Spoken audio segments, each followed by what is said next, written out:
Aimer Dieu et le prochain.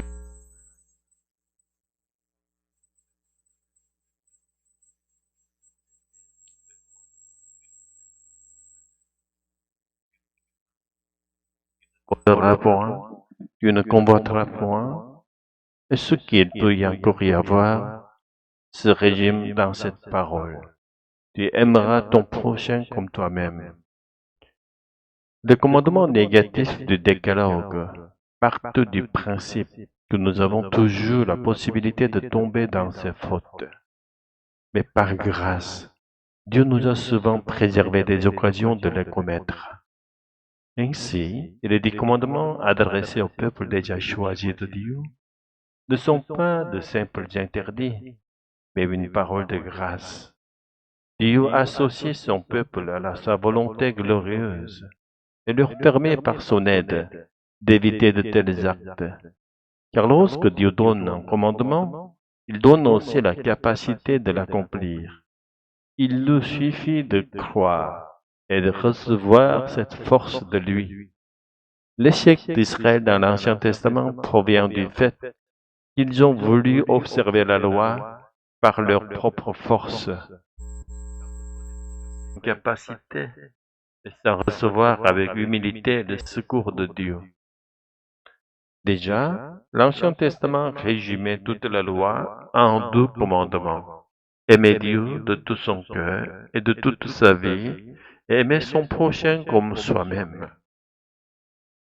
Les interdictions de la loi trouvent leur accomplissement naturel lorsqu'on pratique ces 2 commandements positifs.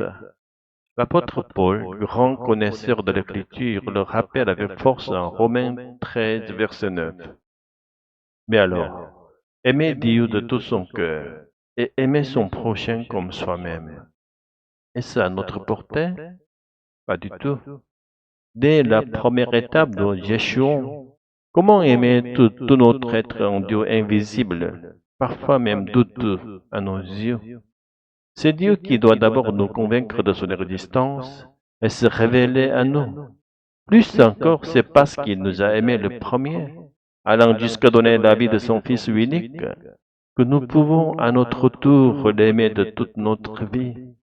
Et si nous ne reconnaissons pas cet amour et ce don de vie, nous perdons aussitôt qui est notre véritable amour et notre véritable vie.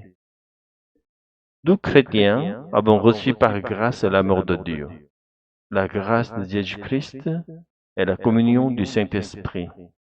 Pourtant, nous devons confesser que nous oublions souvent cet amour, cette grâce et ce don de vie. À ce titre, nous ne sommes pas très différents de non-croyants, comme ceux qui découvrent Dieu pour la première fois, dans la joie du pardon et de la conversion. Nous aussi, chrétiens, avons besoin de rencontrer Dieu chaque jour à travers la main de sa parole. Chaque jour doit être comme une première rencontre, chaque jour une grâce nouvelle. Sinon, nous pourrions tomber dans une situation plus misérable encore que celle de nos croyants. Car une fois que nous avons goûté la grâce céleste, elle doit demeurer pour toujours comme notre nourriture de vie. Alors seulement, nous pourrions aimer Dieu de toute notre vie, aimer et servir notre prochain comme nous-mêmes, prenons soin de nous-mêmes. C'est ainsi que nous vivons en véritables citoyens du royaume des cieux. Alléluia, Amen. Père d'amour, tu nous as donné tes commandements, non comme un fardeau, mais comme une grâce. Nous reconnaissons que par nous-mêmes, nous ne pouvons ni t'aimer notre cœur, ni aimer notre prochain comme nous-mêmes. Mais toi, tu nous as aimés le premier, en nous donnant ton Fils unique. Et tu nous as donné le Saint-Esprit pour nous fortifier. Et recevoir chaque jour la manne de ta parole, afin que notre foi soit toujours vivante et renouvelée. Fais de nous des citoyens de ton royaume, qui vivent dans ton amour et le partage avec tous. Au nom de Jésus-Christ, ton Fils bien-aimé, nous prions ensemble. Amen.